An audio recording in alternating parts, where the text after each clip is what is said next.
Now here's a quick one about a husband and father who's rightfully kicking his wife to the curb after finding out that not only does she not love him and that she's cheating on him, but also, unfortunately, that his daughter isn't his.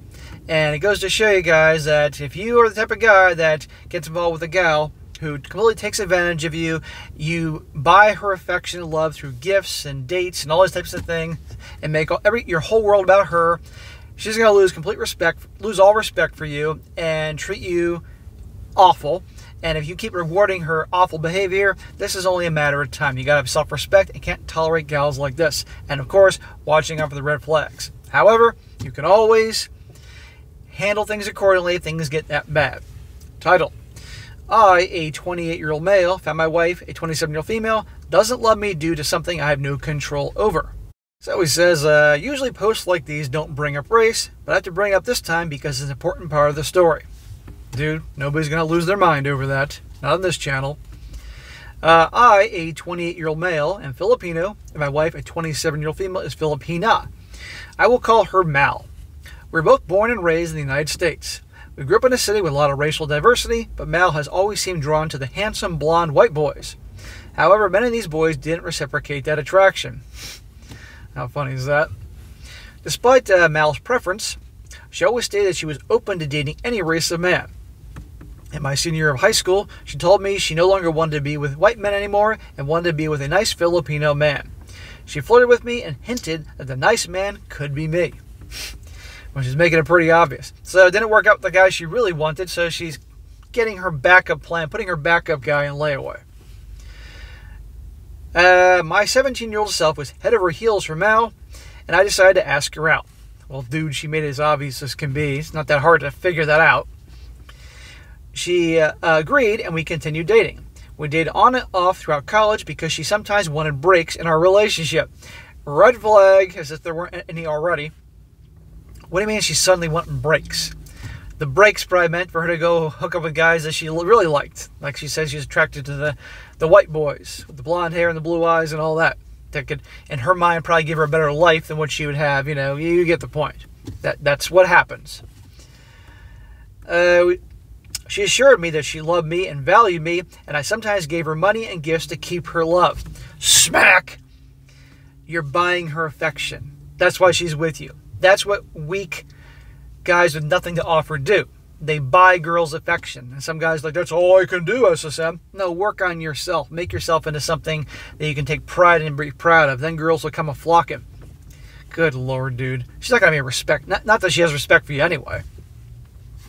Despite being an average-looking man, most women I wanted to choose other men over me and would never give me a chance. Point is, she was all I had. So then you did anything to keep her and making her lose respect for you more every day. I'm sure there are things you could have done, work you could have had in yourself that would have made you appealing to some women. Okay, maybe what if you're short or bald or all these other things you couldn't control? Fine, but still own it. Own who you are. Become the best you can be. Believe me, confidence goes a hell of a long way. I know a lot of guys that are not that physically attractive, but they're very confident, they're very alpha, they don't take crap from anyone, and it's amazing that people respect them and women like them. And they aren't always rich. I married her when I was 24 years old and she was 23. Smack! You see? He was trying to lock her in because that's all he had, he said. Our relationship started out great and our sex life was awesome, but as the years went by, she withdrew love and affection. There's a surprise. My wife often displayed hot and cold behavior, but could be very cold and critical. I tried my best to love her, but she made me feel like I was never good enough. Because you spent all your time obviously trying to please her, to try anything you could to desperately keep her. And women aren't attracted to desperation or weak guys. They are attracted to men that are strong and don't give a crap about anybody but anything.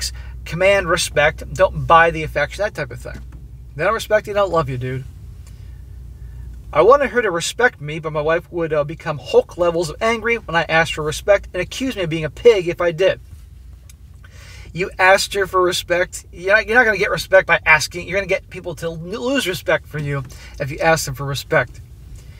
I did everything I could for her. Smack! I worked hard and earned money, bought her gifts, gave her plenty of romantic affection, and took her out on dates. Despite my efforts, nothing I did ever got the love and admiration I desired. Because you're trying too hard. Because she's doing nothing and you're giving everything. You're a giver, she's a taker. She doesn't give a shit about you. Her actions have proven that. But because this guy's clueless, he thinks I got to keep doing something and doing something and doing something to get her. Look how she's responding. Doesn't make a difference what culture she is, religion, where they are in the world. Women respond to the same thing all around the world. And guys respond to the same things. And we all tend to do the same shit. You don't keep rewarding someone that's treating you like crap. One day, Mal left her iPhone open while she was doing computer work. I grabbed her phone and ran to my room. What I found hurt me to my core. She was in a group chat with 3 female friends, and one of them asked, "Would you rather be with a man you love or a man who loves you?" Mal said that she loved white men and never actually loved me. Whew. That had to hurt. Kick in the stomach. I'm sorry for this guy, but big freaking surprise, this was her backup guy. She said blonde white men were 100% handsomer than my common Filipino husband. The only reason she chose not to be with one is that she would lose her independence or be worried about your partner. Mal felt it was more emotionally and financially advantageous for her to marry someone she didn't love because she'd be more easily control them. Yeah, there you go. She married this guy, so she knew this guy is so deeply in love with her, will do anything for her. She doesn't love him, doesn't respect him. She'll love a guy that puts her in her place. But she's with this guy, he can provide, and she can control him, while she goes out and finds other prospects. I was livid and lambasted Mal for playing me. She played innocent and swore she loved me, but I knew she was lying. Yes. I had our daughters paternity tested and found out my youngest daughter had a blonde white father. There you go.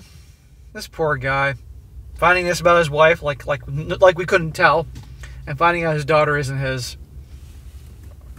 I can't stand my wife anymore. One of my pastors said I should give her a chance and love her.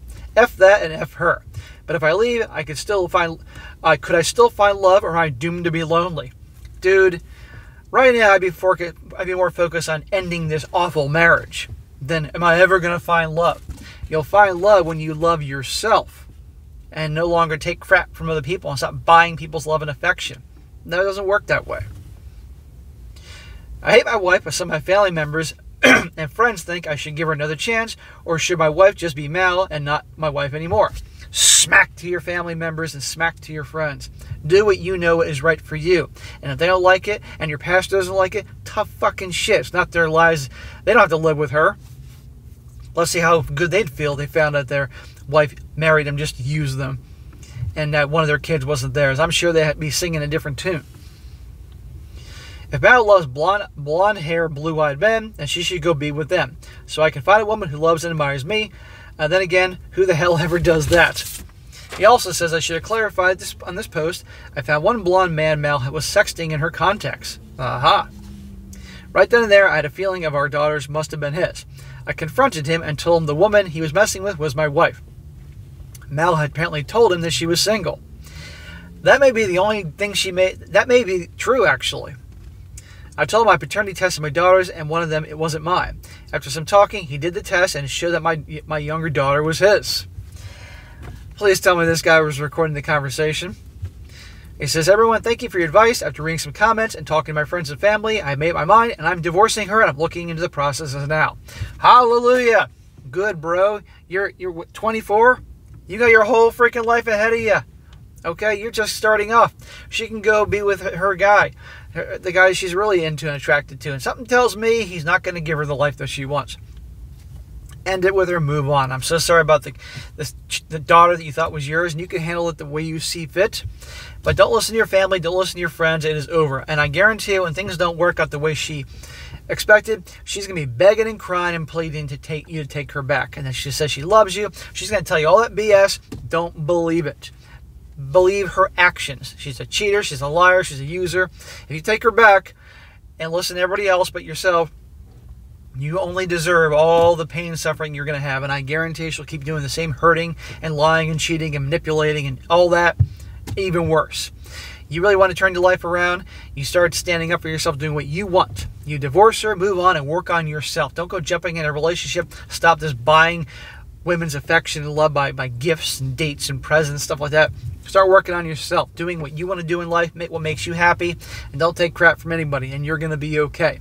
And you need to spend many years before you get into any kind of serious relationship, because you need serious work, because I don't want this to happen to you again. I know, guys, I'm tough. I know I'm harsh.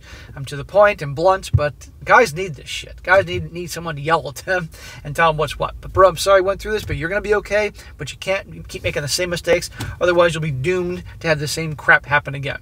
Good luck, amigo.